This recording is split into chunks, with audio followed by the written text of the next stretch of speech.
आप लोगों ने कभी एक बात नोट की कि मोदी जी हर हफ्ते 10 दिन में देश के सामने कोई ना कोई एक ऐसी समस्या खड़ी कर देते हैं जिसके लिए नेहरू जिम्मेदार हों। जिस दिन हर भारतीय के पास टॉयलेट होगी उस दिन देश विकास की एक नई ऊंचाई पर होगा। मोदी जी का कहना है कि ये बात नेहरू जी ने कही थी। ये बताते हुए आगे मोदी जी कहते हैं कि नेहरू जी को इस समस्या का पता था। समस्या क्या कि देश के लोगों के पास टॉयलेट नहीं थे, लेकिन फिर भी नेहरू ने टॉयलेट नहीं बनवाए। मोदी जी, नेहरू जिस टाइम पर देश के प्रधानमंत्री थे उस टाइम लोगों के पास खाने के लिए अनाज नहीं था। जब पेट में कुछ जाएगा ही नहीं तो टॉयलेट में बैठकर क्या लोग लूडो खेलते?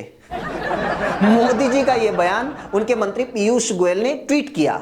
उसके नीचे किसी ने कमेंट किया कि मोदी जी देश को एक दिन सोने की चिड़िया बनाकर रहेंगे।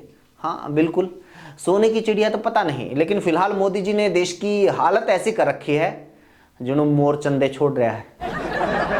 मोदी और उनके भक्तों को जेन्युइनली लगता है कि 1947 में देश आजाद होने के बाद Nehru IIT, IIM, AIIMS, DRDO, ISRO, ITI, port, airport, hospital, dams, planning commission, PSU companies, banking infrastructure, defence, road, research agencies, world diplomacy की बजाय टॉयलेट बनाते तो आज देश विकास की अलग ही ऊंचाई पर उकड़ू बैठा होता। बाप दादा ने घर बनाने, परिवार को बचाने, बच्चों को पढ़ाने, इलाज करवाने, नौकरी दिलवाने, गाड़ी घोड़े, साधन सुविधाएं जोड़ने में सारी जिंदगी खपा दी और बेटा संडास बनाकर कह रहा है कि बाप दादा ने किया क्या था, टॉयलेट तक तो बनवाया नहीं। आपको क्या लगता है कि मोदी जी जैसी बातें करते हैं, क्या सच में ही वो इतने बेवकूफ हैं? नहीं, वो ऐसा जानबूझकर करते हैं ताकि जनता 1947 में ही फंसी रहे और लोग 2023 पर बात ना करें। लेकिन अगर वो चाहते हैं कि 1947 के हालात पर बात होनी चाहिए तो मोदी भक्तों को याद दिलाइए कि 2014 और 1947 के भारत में जमीन आसमान का फर्क था। मोदी को जैसा भारत मिला था ऐसा नेहरू को नहीं मिला था। नेहरू के टाइम का भारत 562 रियासतों में बटा हुआ था। उन रियासतों में कोई पाकिस्तान के साथ जाना चाहता था तो कोई अपना अलग देश बसाना चाहता था। उन तमाम रियासतों को जोड़कर एक देश बनाया नेहरू की सरकार ने। पहले मुगलों और उसके बाद अंग्रेजों की सदियों की गुलामी के बाद जब देश आजाद हुआ, अंग्रेजों और दुनिया के बड़े बड़े महारथियों ने कह दिया था कि ये देश आजाद नहीं रह सकता। आजाद तो क्या, ये तो देश ही नहीं रह सकता, ये तो टूट जाएगा। ऐसे देश को नेहरू ने इस तरह जोड़ा कि दुश्मनों की लाख कोशिशों के बावजूद आज तक देश नहीं टूटा।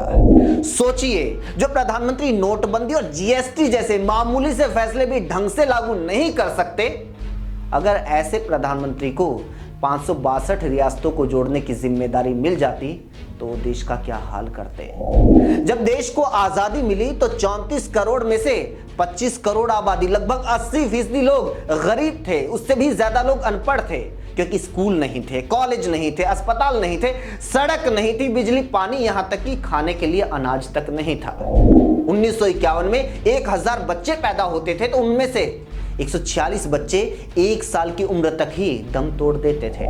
देश के आम आदमी की औसत आयु, यानी कितना जीते थे आम आदमी, सिर्फ 32 साल थी। लेकिन मोदी के पीएम बनने से पहले भारत के आम आदमी की औसत आयु 67 साल हो चुकी थी। क्योंकि आजादी के बाद देश में सिर्फ 2000 सरकारी अस्पताल थे, लेकिन मोदी के पीएम बनने से पहले अस्पतालों की संख्या 23,000 हो चुकी थी। 1948 तक देश में करीब 1,40,000 ही स्कूल थे, लेकिन मोदी के पीएम बनने से पहले देश में करीब 15 लाख स्कूल बन चुके थे। आजादी के टाइम देश में सिर्फ 414 कॉलेज थे और मोदी के आने से पहले यह आंकड़ा 40,000 हो चुका था। जब देश आजाद हुआ तो सबसे पहले बंटवारे का दंश झेला, फिर लाखों शरणार्थी इधर से उधर हुए, दंगे हुए, उन दंगों को शांत करवाया, शरणार्थियों को बसाया। कभी पाकिस्तान का हमला तो कभी चीन का हमला। देश की अंदरूनी राजनीतिक अस्थिरता और देश को निगलने के लिए तैयार बैठी अंतर्राष्ट्रीय शक्तियां, ये चुनौतियां थी नेहरू के सामने। उन सब के बीच हमारे देश की अपनी ही सामाजिक समस्याएं, रूढ़िवादिता, जातिवाद, धार्मिक कट्टरता, गरीबी, भूखमरी, अनपढ़ता, मानसिक गुलामी। मोदी को जो भारत मिला था, नेहरू को ऐसा भारत नहीं मिला था।